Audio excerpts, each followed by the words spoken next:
اعوذ باللہ السمیع العلیم من الشیطان اللعین الرجیم بسم اللہ الرحمن الرحیم فقل تعالوا ندعو ابناءنا وابناءکم ونساءنا ونساءکم وانفسنا وانفسکم ثم نبتہل فنجعل لعنۃ اللہ علی الکاذبین۔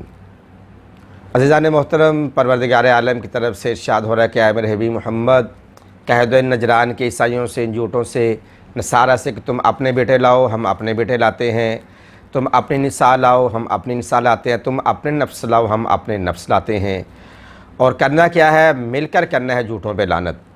تو عزیزان محترم، یہاں پر ابناءنا کی جگہ پہ رسول مقبول صلی اللہ علیہ وآلہ وسلم نے فرزند علی و بطول جناب امام حسن اور جناب امام حسین علیہم السلام کو ساتھ لے کر گئے ہیں، اور نسانا جو صیغہ ہے جمع کا کہ تم اپنی مستورات لاؤ، تو مستورات کی جگہ پر فقط اور صرف ایک ذات جو سیدہ خاتون جنت جناب سیدہ فاطمہ الزہرا سلام اللہ علیہ کی ذات ہے، اس کو ساتھ لے کر گئے، اور نفسن کی جگہ پر انفسنا پر امیر کائنات علی ابن ابی طالب کو۔ تو یہاں پہ اکثر سوال یہ ہوتا ہے کہ رسول اللہ کی 4 بیٹیاں ہیں، تو سب سے پہلے یہی آیت کو میں دلیل بنا رہا ہوں۔ اگر رسول اللہ کی 4 بیٹیاں ہوتی تو اس آیت میں جناب بی بی فاطمہ الزہرا سلام اللہ علیہ کے ساتھ ہوتی۔ اب آگے بڑھتے ہیں، یہ دیکھنا پڑے گا کہ رسول اللہ کی کتنی بیٹیاں ہیں۔ 3 بیٹیاں ہیں، جناب زینب، کلثوم اور رقیہ۔ یہ کس کی بیٹی ہیں؟ جو میں نے کتاب کا نام لیا ہے، اس میں لکھا ہے یہ جناب خدیجہ الکبریٰ کی جو سسٹر ہے، بہن ہے، حالہ بنت خویلد، یہ ان کی بیٹیاں ہیں، کیونکہ جناب خدیجہ الکبریٰ ملکۃ العرب تھی۔ یہی 3 بیٹیاں نہیں بلکہ ہزاروں امت کی بیٹیاں جو یتیم تھیں، جو بے روزگار تھیں، جن کا رزق نہیں چلتا تھا، جو والدین اپنے بچوں کی پرورش نہیں کر سکتے تھے، ہزاروں بچیاں اور ہزاروں بچے، ہزاروں خاندان بی بی خدیجہ الکبریٰ سلام اللہ علیہا کے دسترخوان پہ پرورش پاتے تھے۔ ان کی تربیت اور تعلیم کا انتظام جناب خدیجہ الکبریٰ کے پاس تھا۔ ملکۃ العرب تھی، دولت مند خاتون تھی، تو وہ غریب مساکین پر، یتیم و اسیروں پر وہ اپنی دولت کو نشاور کرتی تھی، جو اس کی دولت کے ذریعہ سے ایسے فلاحی کام ہوتے تھے۔ تو اور بھی بہت ساری بچیاں تھیں۔ یہ جو 3 بیویاں کہی جاتی ہیں، جو کہا جاتا ہے یہ رسول کی بیٹیاں ہیں جناب خدیجہ الکبریٰ کی، نہیں، یہ ان کی بہن کی تھی، کیونکہ ان کے پرورش تھی، زیر اثر تھی، تو ان کی بیٹیاں کہلواتی۔ جیسے کہ آج کل لے پالک آپ لے لیں تو وہ بیٹا یا بیٹی آپ کی بیٹی مشہور ہوتی ہے، اسی طرح یہ لے پالک تینوں بیٹیاں تھیں۔ اور جب رسول اللہ صلی اللہ علیہ وآلہ وسلم سے نکاح ہوا تو نکاح کے وقت یہ جناب بی بی خدیجہ الکبریٰ کے ساتھ آئی تھیں۔ ان کے والد کا نام ابو الہند تھا، غور فرمائیے گا، ان کے والد کا نام ابو الہند تھا، ماں کا نام حالہ بنت خویلد تھا، یہ والد اور وہ والدہ۔ اب یہاں پر کہا جائے کہ رسول کے اگر 4 بیٹیاں ہیں تو آپ صلی اللہ علیہ وسلم کا نکاح ہوا کس عمر میں ہوا؟ 25 سال میں۔ بی بی خدیجہ الکبریٰ کا نکاح ہوا کس سن میں؟ 40 سال میں۔ تو بی بی خدیجہ الکبریٰ باکرہ تھی، کنواری تھی، آپ بھی کنوارے تھے، باکر تھے۔ اب یہاں پر 30 سال، یعنی کہ رسول اللہ صلی اللہ علیہ وسلم کی جو عمر ہے 25 سال، 5 سال برابر رسول اللہ کے ہاں کوئی اولاد نہیں ہوتی۔ اب رہ جاتا ہے 10 سال۔ 10 سال میں 4 بیٹیاں اور 3 بیٹے، یہ مجھے 7 یعنی کہ اولادیں بنتی ہیں۔ 10 سال میں 7 اولادیں کیسے پیدا ہو گئی؟ یہ ایک سوال ہے۔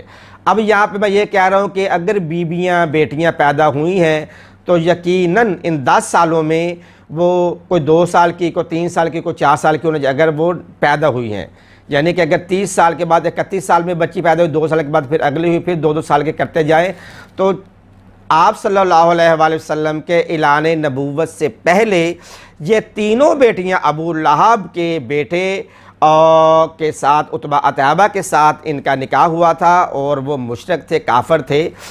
ایک کافروں کے ساتھ رسول اللہ صلی اللہ علیہ وآلہ وسلم نے اپنی بیٹیوں کو کیسے بیاہ دیا؟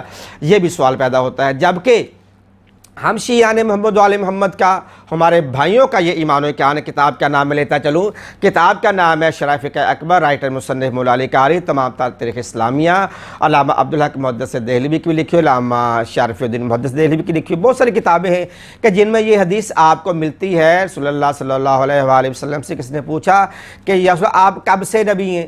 رسول فرماتے کنت نبیا آدم و بین الماء والطین، میں اس وقت بھی نبی تھا کہ جب آدم پانی اور مٹی کے مراحل کو طے کر رہا، یعنی ابھی آدم کی تخلیق نہیں ہوئی تھی، تو رسول اللہ فرماتے میں اس وقت بھی نبی تھا، یعنی پتہ چلا کہ آدم کی تخلیق سے بھی پہلے ہمارے رسول تھے۔ جب بظاہر دنیا میں تشریف لے آئے، ایک دن کے بھی رسول ہیں، 10 سال کے بھی، 20 سال کے بھی، جب خطیۃ الکبریٰ سے نکاح ہو رہا تب بھی میرا رسول ہے۔ پھر ماننا پڑے گا کہ اگر آپ صلی اللہ علیہ وآلہ وسلم کی جناب ختیجہ سے یہ بیٹیاں تھیں تو ایک رسول نے رسول ہوتے ہوئے اللہ کے دشمنوں عتبہ عتیبہ سے، ابو لہب کے بیٹوں سے ان کا نکاح کیوں کیا؟ تو یہاں پہ ایک بہت بڑا سوال پیدا ہوتا ہے کہ ایک نبی ہوتے ہوئے آپ نے اپنی بیٹیوں کا، اپنی شہزادیوں کا نکاح کافرین سے، مشرکین سے کیوں کیا؟ تو پھر ماننا پڑے گا اگر میرا رسول نبی ہے، پھر یہ نبی کی بیٹیاں بے شک یہ جناب ختیجہ کے نام سے، رسول اللہ کے نام جو بیٹیاں ہیں جو منسوب کی جاتی ہیں، ان کا نکاح تو ہوا ہے، پھر ماننا پڑے گا رسول کی بیٹیاں نہیں تھیں، یہ حالہ بنت خویلد کی بیٹیاں تھیں، ابو الہند کی بیٹیاں تھیں، تو اسی لیے ان کا نکاح ابو الہند نے اور حالہ بنت خویلد نے ابو لہب کے بیٹوں سے کیا تھا، آپ نے نکاح نہیں کیا۔ یہ کیسے ہو سکتا ہے کہ ایک بیٹی خاتون جنت ہو؟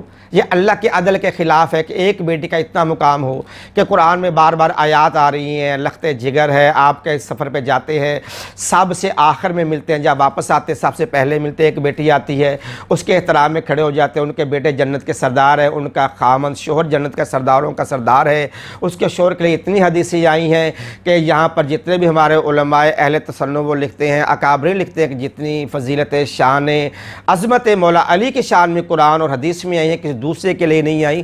اگر یہ آپ موازنہ کریں جناب خاتون جنت کا اور باقی 3 بیٹیوں کا تو آپ کو زمین و آسمان کا فرق نظر آئے گا۔ پھر ماننا پڑے گا کہ اگر یہ رسول اللہ کی بیٹیاں ہوتی، ایک نبی کی بیٹیاں ہوتی تو نبی اپنے ہاتھوں سے اپنی بیٹیوں کا عقد کافروں سے نہ کرتے۔ ماننا پڑے گا رسول کی بیٹیاں نہیں تھی تو ان کا عقد اسلام سے پہلے کافروں کے ساتھ ہو چکا تھا۔